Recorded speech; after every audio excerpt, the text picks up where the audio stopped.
Shalom. ప్రభు యేసు త్వరగా రమ్ము. మరణాత. మీ అందరికీ కూడా హృదయపూర్వక వందనాలు చెల్లిస్తూ ఉన్నాను. కొన్ని మాటలు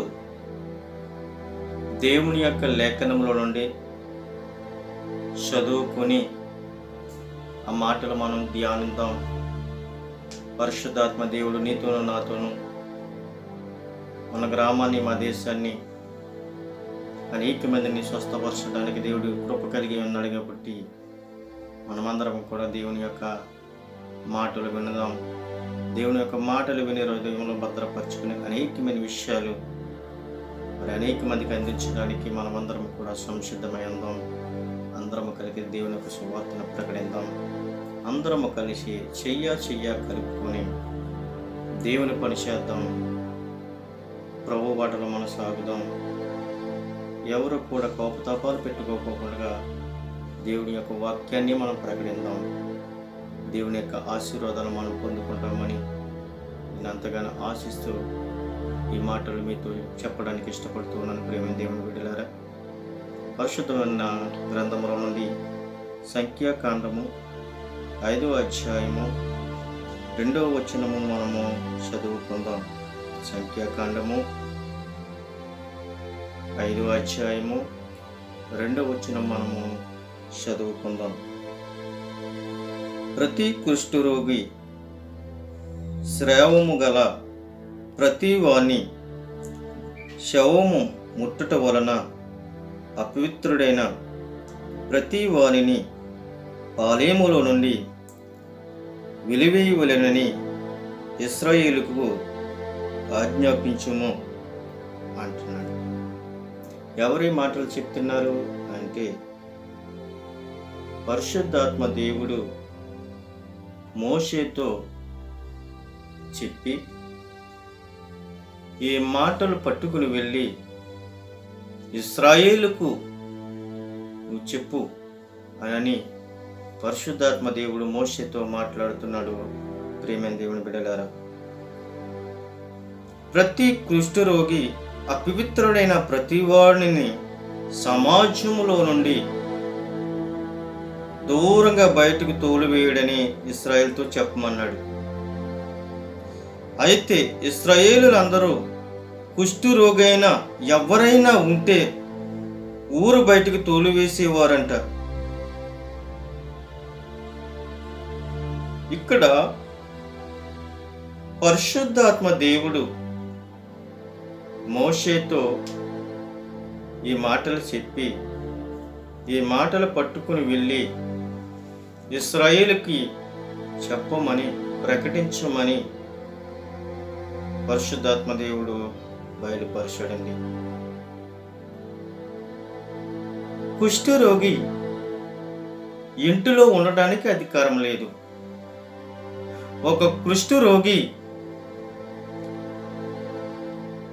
ఒక గృహంలో ఉండడానికి అధికారం లేదు. ఒక కుష్ఠరోగి సమాజంలో ఉండడానికి అధికారం లేదు. ఒక కుష్ఠరోగి ఒక గ్రామంలో ఉండటానికి అధికారం లేదు. ఒక కుష్ఠరోగి ఊరికి బయట ఎక్కడో దూరంగా వాడు ఉండాలని పరిశుద్ధాత్మ దేవుడు బయలుపరుస్తున్నాడు. అది శాపకారమైన రోగం అంట.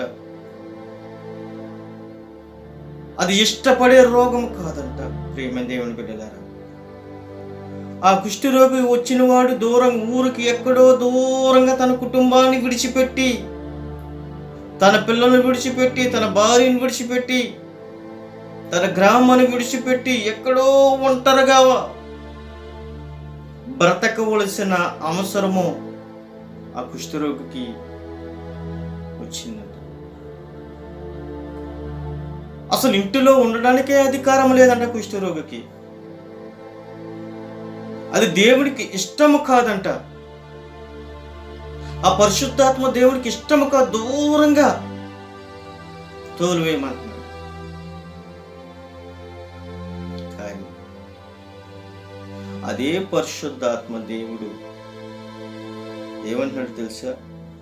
అదే పరిశుద్ధాత్మ దేవుడు ఏ ధర్మశాస్త్ర గ్రంథములో, ఏ మందములో అయితే పరిశుద్ధాత్మ దేవుడు ఆజ్ఞ ఇచ్చాడో, ఏ ధర్మశాస్త్ర గ్రంథములో అయితే పరిశుద్ధాత్మ దేవుడు ఊరికి దూరంగా ఉండాలని చెప్పాడు, ఏ పరిశుద్ధాత్మ దేవుడు ఏ ధర్మశాస్త్రములనైతే ఇంటిలో ఉండకుండగా దూరంగా తోలివేయమని ఇశ్రాయేలుతో చెప్పమన్నాడు, అదే పరిశుద్ధాత్మ దేవుడు ప్రభువైన యేసు క్రీస్తుకు ఆయనకి ఇష్టమై ఉన్నదండి. ఆ మాటలు మనము మత్తయి సువార్త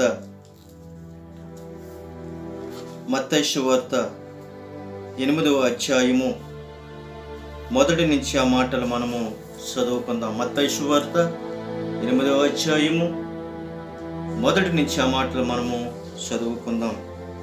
ఆయన కొండ మీద నుండి దిగి వచ్చినప్పుడు బహుజన సమూహములు ఆయనను వెంబడించెను. ఎక్కడి నుంచండి? యేసుక్రీస్తు ఎక్కడి నుంచి దిగి వస్తున్నాడు? కొండ మీద నుండి దిగి వస్తున్నాడంట.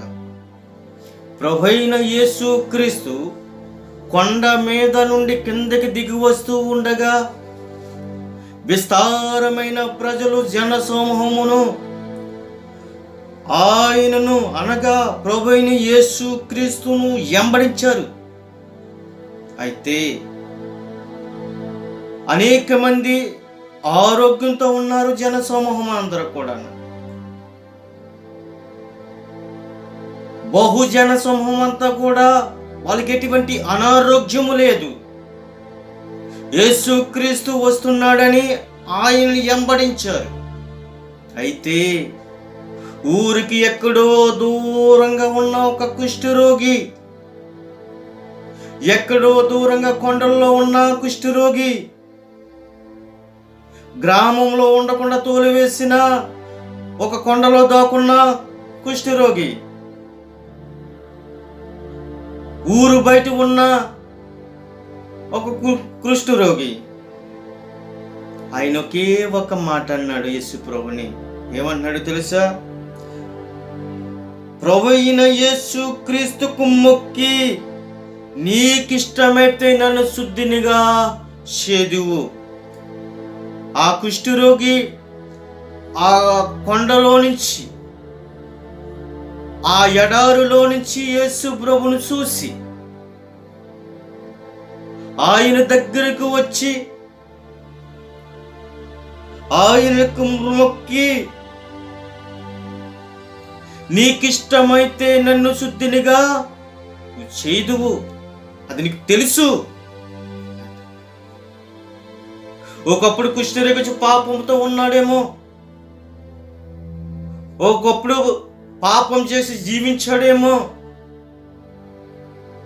కుటుంబాన్ని వేడిపించాడేమో, బిడ్డలు వేడిపించాడేమో, సంఘాన్ని వేడిపించాడేమో.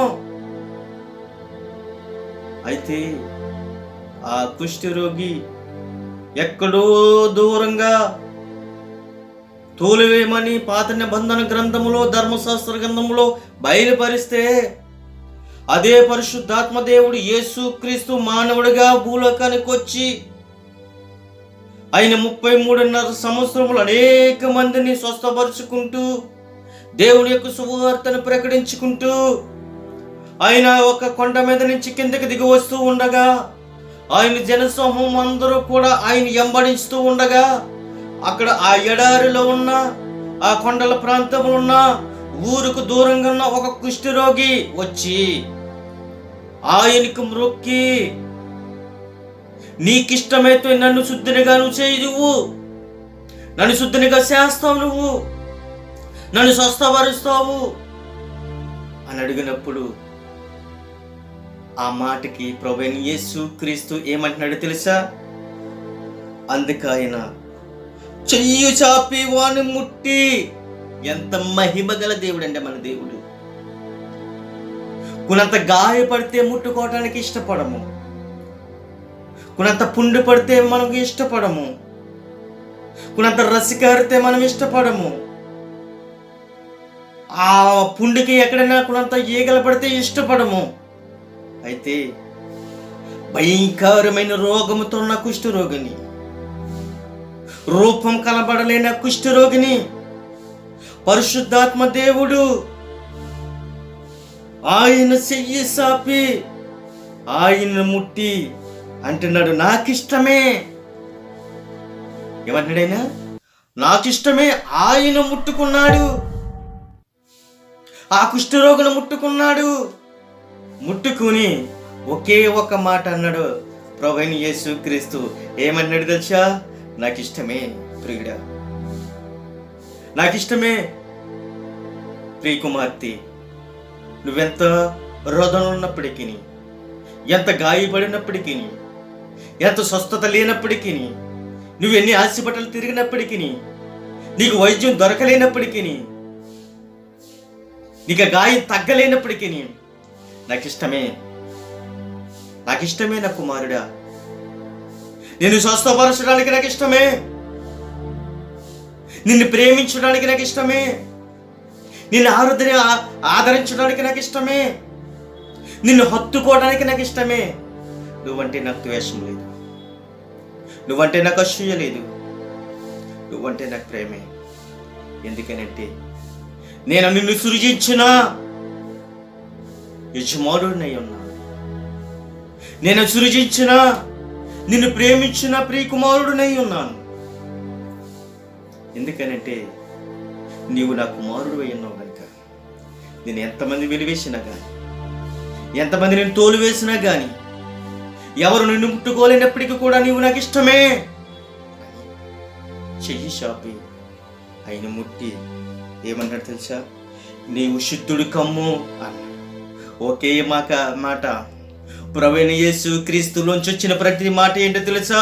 నీవు శుద్ధుడు కమ్ము. ఒక్క మాట నువ్వు శుద్ధుడు కమ్ము అన్న మాట వెంటనే తక్షణమే వాడిలో ఉన్న కుష్ఠ రోగము శుద్ధి అయిపోయిందంటండి. యేసు ప్రభు నోటిలోంచి నీవు శుద్ధుడు కమ్ము, తక్షణమే వాడిలో ఉన్న రోగము, వాడిలో ఉన్న వేదన, వాడిలో ఉన్న పుండు, వాడి శరీరం అంతా కుళ్ళిపోయినప్పటికీ, గోకోడను కూడా గోరెలు లేనప్పటికీ, నాకిష్టమే అని ముట్టిన వెంటనే, నువ్వు సిద్ధుడు కమ్మన్న వెంటనే ఆ కుష్ఠ రోగులున్న ఆ రోగమంతా కూడా మాయమైపోయిందంట. పసి పిల్లవాడి శరీరంగా మార్చిపడిపోయిందంట.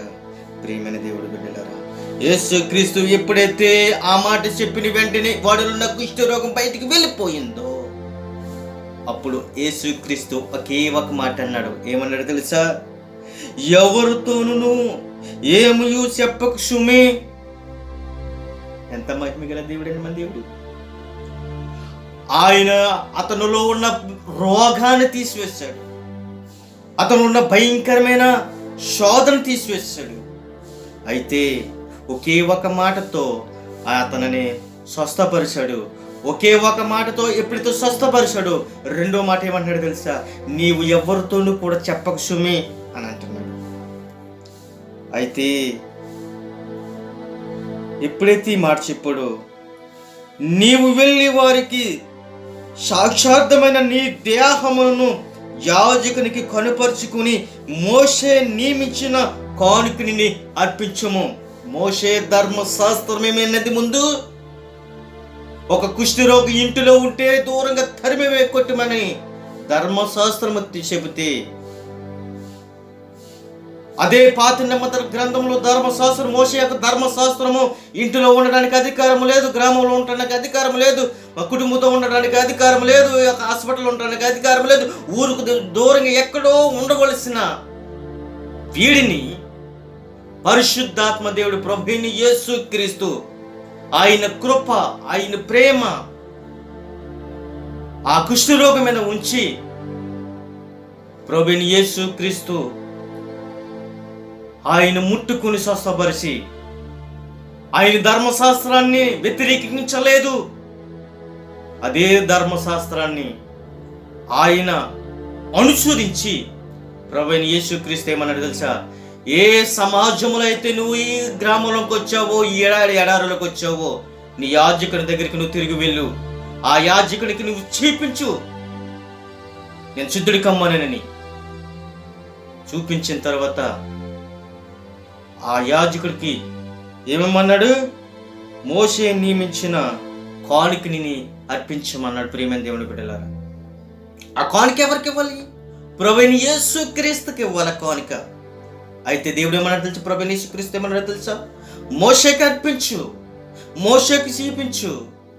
ఆ కానుకని మోషే యొక్క ధర్మశాస్త్రాన్ని బయలుపరిచాడు కాబట్టి అది పట్టుకుని వెళ్ళి యాజకులకి చూపించి ఆ కానుకనిచ్చి మళ్ళీ నువ్వు తిరిగి నీ గ్రామానికి వెళ్ళు అని ప్రభువైన యేసుక్రీస్తు మాట్లాడుతున్నాడు. ప్రేమ దేవుడు, ఎంత గొప్ప దేవుడు మన దేవుడు. ఇంకొక విషయం మనం చూసినట్లయితే ఏమంటున్నాడు తెలుసా? పురుషుడు గాని స్త్రీ గాని యెహోవా మీద తిరగబడి పాపం చేసిన ఎడల పాపమును ఒప్పుకోవాలంట. ఏమంటున్నాడండి? 6వ వచనంలో మోషే దేవుడు బయలుపరుస్తూ ఉన్నాడు. ఏమంటున్నాడు తెలుసా? అదే పరిశుద్ధాత్మ దేవుడు మోషేతో మాట్లాడి, ఇదిగో మళ్ళీ వెళ్ళి నువ్వు కూడా వాళ్ళతో చెప్పు అని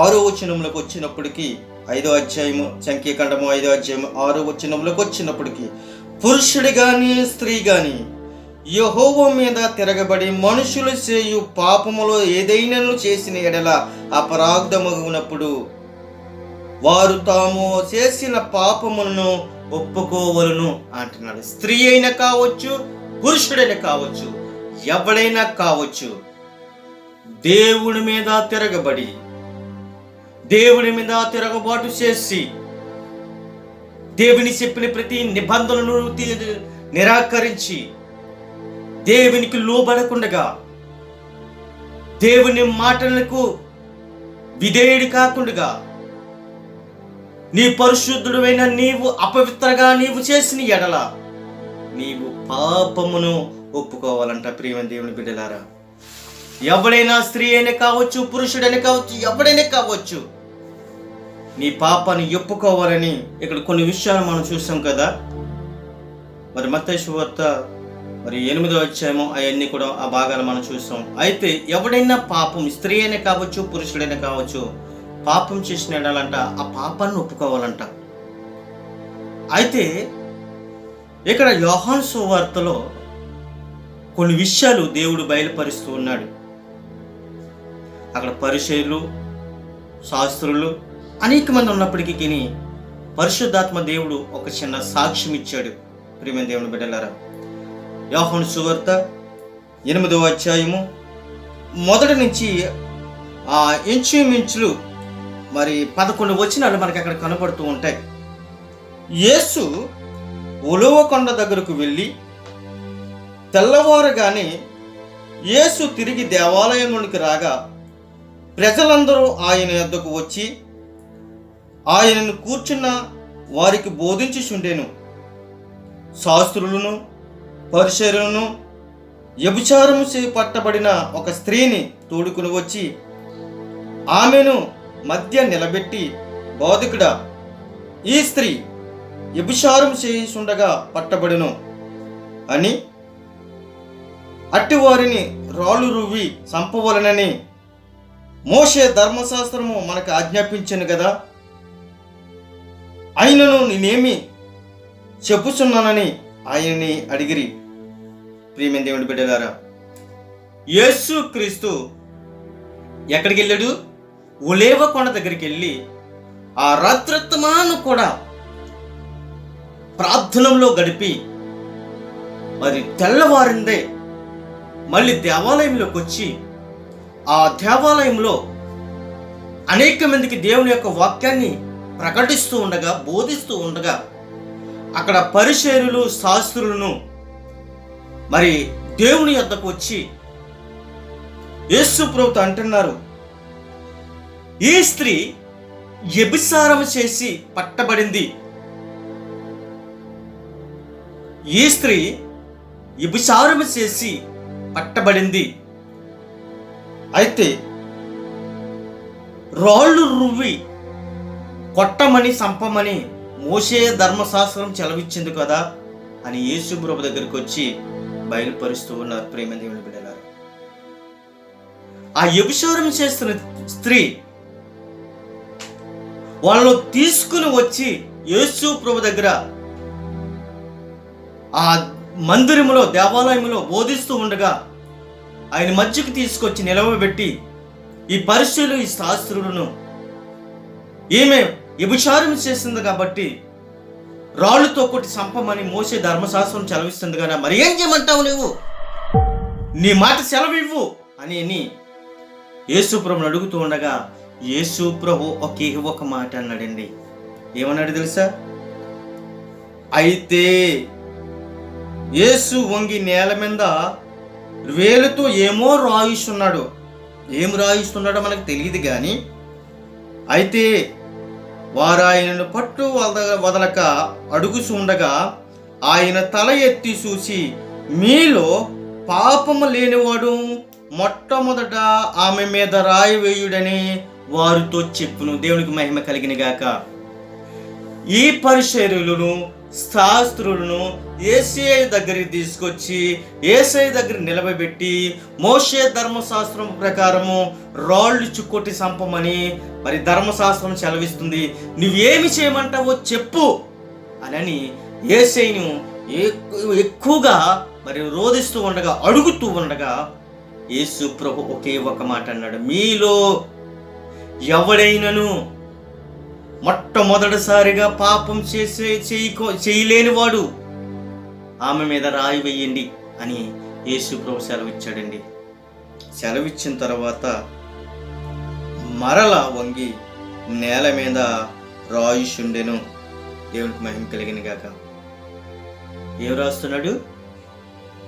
ఏదో పరిశుద్ధాత్మ దేవుడు యేసుక్రీస్తు రాయుషు ఉండగా వారు ఆ మాట విని పెద్దవారు మొదలుకొని చిన్నవారు వరకు ఒకని వెంట ఒకడు బయటికి వెళ్ళి యేసు ఒక్కడే మిగిలెను, ఆ స్త్రీ మధ్య నిలవబడి ఉండెను. యేసు తల ఎత్తి చూసి, అమ్మా, వారెక్కడ ఉన్నారు? ఎవరు నుండి నేను శిక్షింపలేదా అని అడిగినప్పుడు ఆమె అంటుంది, లేదు ప్రభువా అని ఆ యేసు ప్రభుతో చెబుతున్నప్పుడు యేసు ప్రభు అంటూ ఉన్నాడు, నేను నీకు శిక్ష విధింపను, నువ్వు వెళ్ళి ఇక పాపం చేయకుండానని ఆమెతో చెప్పాను. దేవునికి మహిమ కలిగిన గాక. యేసు ప్రభు కూడా ఆ స్త్రీని శిక్షించలేదంట. ఏమన్నాడు? నీ పాపము ఇంకా చెయ్యకుమని ఆమెతో చెప్పాడు. మోషే ధర్మశాస్త్రం ఏం చెప్తుంది?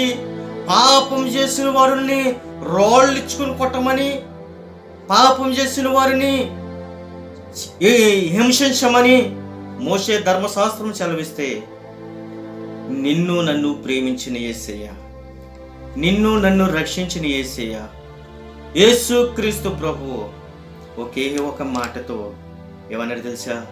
నేను నిన్ను కూడా శిక్షించున్న కుమార్తె, నువ్వు వెళ్ళి ఇంకా పాపం చేయకుండా సమాధానం పడమని ఆ స్త్రీతో చెప్పుచుండగా మరి లేఖనములో బయలుపరుస్తున్నాయి.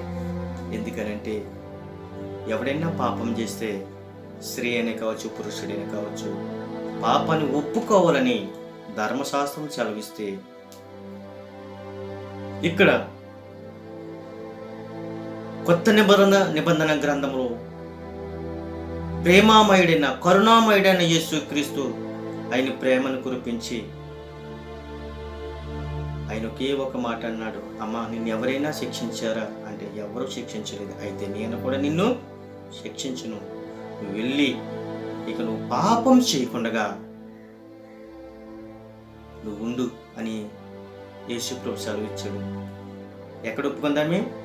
ఒప్పుకుంది. ఎవరైనా శిక్షించారా నిన్ను అని అడిగినప్పుడు, నన్ను ఎవ్వరూ శిక్షించలేదు ప్రభు, అయితే నిన్ను కూడా నేను శిక్షించును, నువ్వు వెళ్ళి పాపం చేయకుండా నువ్వు ఉండు అని దేవుని యొద్ద మరి ఉండి, దేవుని యొద్ద నుండి మరి వచ్చి ఆయన చేసిన ప్రతి కార్యము కూడా మనకి లేఖనంలో కనబడుతున్నాయి. పరిశుద్ధాత్మ దేవుడు, మహిమగల దేవుడు, సర్వాధికారి ఆయన మనల్ని రక్షించే దేవుడు, ఆయన శిక్షించే దేవుడు మాత్రము కాదు. అయితే కుష్ఠరోగిని స్వస్థపరిచాడు, వ్యభిచారం చేస్తున్న స్త్రీని క్షమించాడు. అక్కడికి కుష్ఠరోగిని స్వస్థపరిచి ఎవరితోనూ కూడా నువ్వు చెప్పకన్నాడు. ఇక్కడ పాపం చేసిన స్త్రీని నువ్వు ఇంకెన్నడూ కూడా పాపం చేయకు అని యేసుక్రీస్తు ఆ స్త్రీతో చెప్పాడు. అక్కడ కుష్ఠరోగితో మాట్లాడాడు, ఇక్కడ కూడా పాపం చేసిన వ్యభిచారం చేస్తున్న స్త్రీతో దేవుడు మాట్లాడాడు. అక్కడ చెప్పొద్దు అన్నాడు, ఇక్కడ పాపం చేయొద్దు అన్నాడు. ఎంత మంచి దేవుడైనా మన దేవుడు. అయితే దేవుడు స్వస్థపరిచే దేవుడు,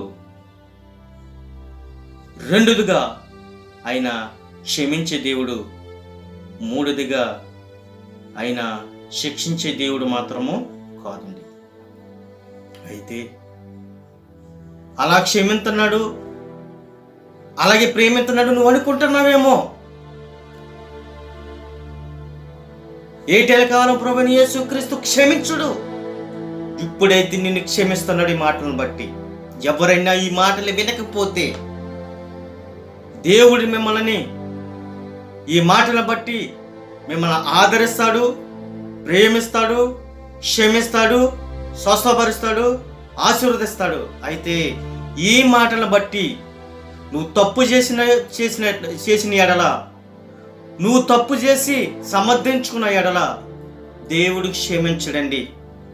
ఎందుకనంటే ఆయనకి వ్యభిచారం అంటే కిట్టదు, పాపం అంటే కిట్టదు, అబద్ధం అంటే కిట్టదు,